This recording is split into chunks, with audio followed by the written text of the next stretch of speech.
Have you ever noticed how some people don't just want to live in a nice neighborhood? They want to own the very air you breathe, the sunlight that hits your driveway, and the peace of mind you worked 20 years to afford, acting as if the world is just a high-end gift shop, and they have a permanent God-given discount code to take whatever they want.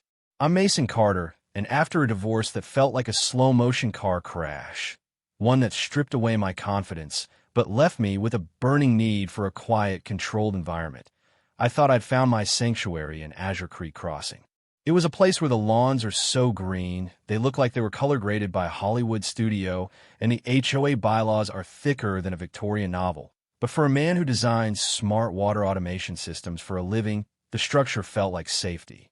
My pride and joy wasn't the 5-bedroom ranch itself, but the garage, a high-tech, clinical, closed-loop sanctuary where I'd spent 6 months installing a custom-built, automated car wash system that utilized a proprietary filtration sequence to recycle 40% of its water, a mechanical masterpiece of fluid dynamics that kept my world sparkling without wasting a single drop of the local supply.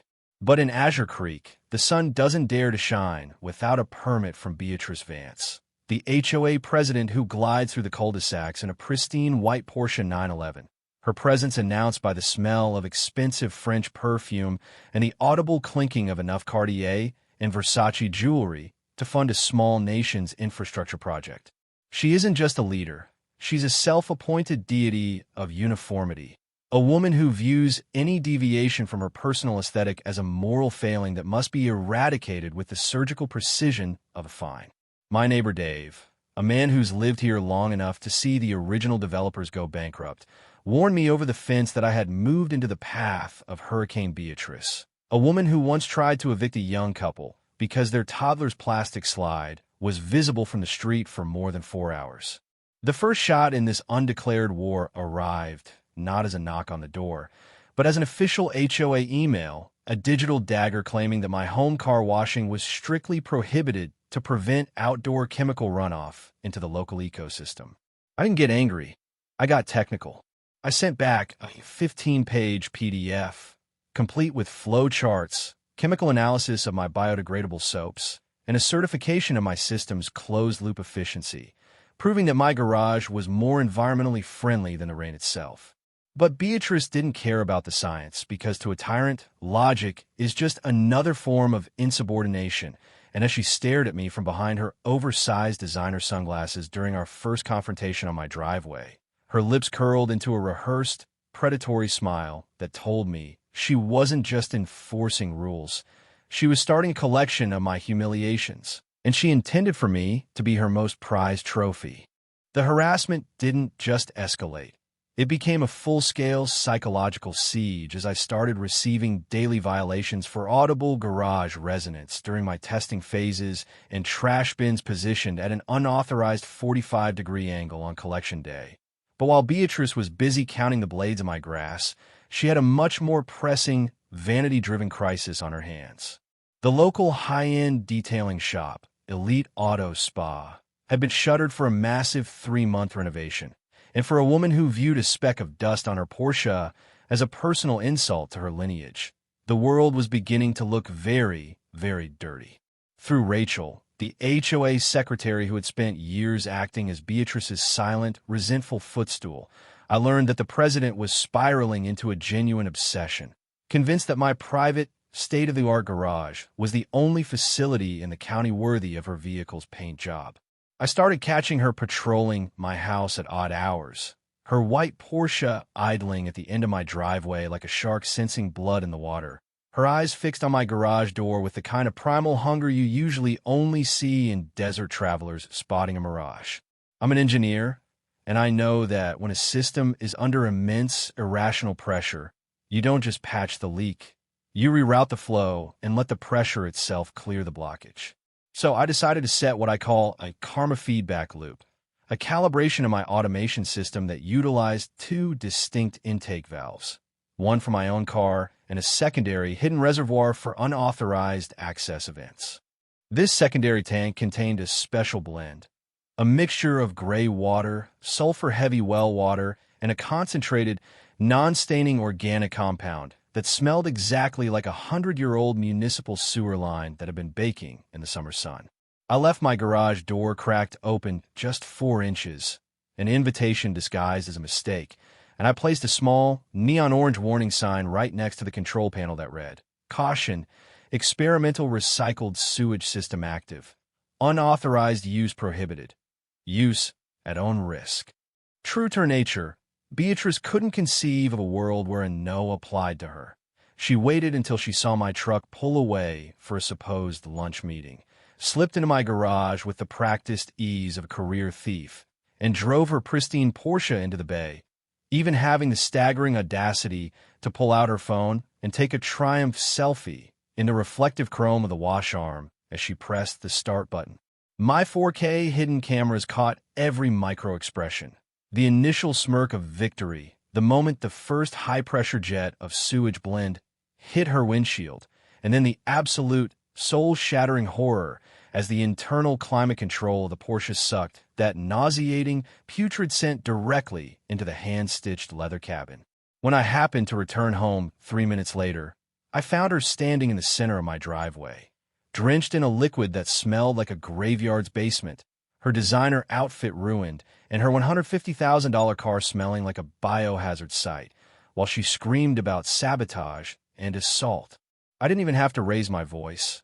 I just pointed to the neon orange sign she had walked past, and then I pointed to the camera lens hidden in the rafters, and I watched as the reality of her situation, the trespassing, the theft of services, and the sheer, stinking embarrassment of it, finally began to sink in through the perfume and the pride. The counterattack from Beatrice was a masterpiece of frantic, unhinged desperation, as she called a mandatory emergency HOA assembly the following Tuesday, appearing before the community in a new, even more expensive suit, though the neighbors in the front row were visibly crinkling their noses at the faint, lingering scent of swamp water that seemed to cling to her very pores. She stood at the podium and accused me of environmental terrorism, premeditated sabotage, and creating a public health crisis, demanding not only my immediate eviction, but a permanent lien against my property that would leave me destitute. I didn't bring a lawyer. I brought a projector. I stood up in the darkened hall and played the high-definition footage of her breaking into my private property, stealing my resources, and preening for a selfie like a teenager. But as the room began to murmur with a mixture of shock and suppressed laughter, I revealed the true payload of my investigation.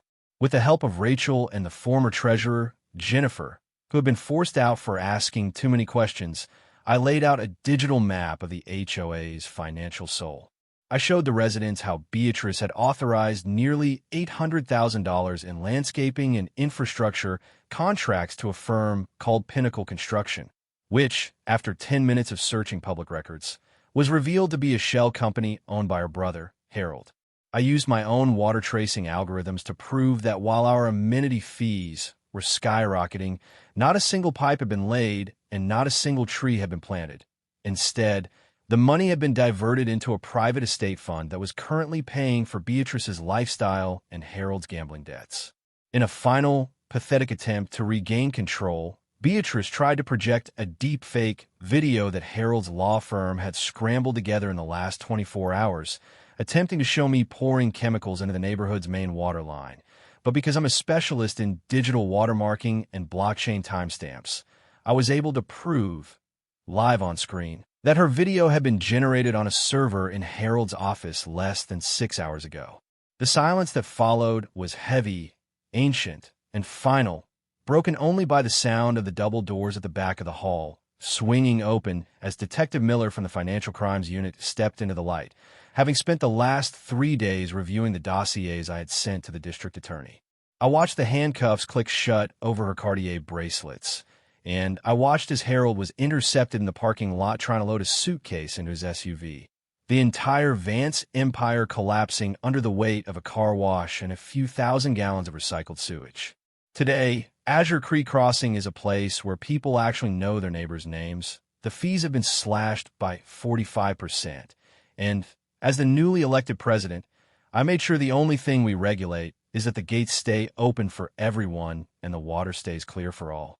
Beatrice's white Porsche, The car that became the most famous stink mobile in the state was eventually seized by the bank and sold at a public auction, bought by the owner of the newly reopened Elite Auto Spa, who keeps it parked in the front window as a permanent, cautionary monument to the dangers of vanity and the scent of true justice. She broke into my world to steal a little bit of water, but she ended up drowning in the depth of her own corruption, proving that in this life, you can polish the exterior until it blinds the world, but if the heart of the machine is rotten, it's only a matter of time before the smell gives you away.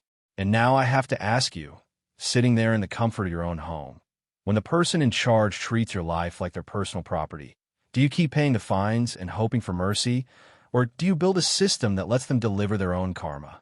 Was this a story of a man being petty? Or was it a reminder that the most expensive suit in the world can't hide the stench of a stolen life? LULU stories, where the truth doesn't just surface, it comes out in the wash.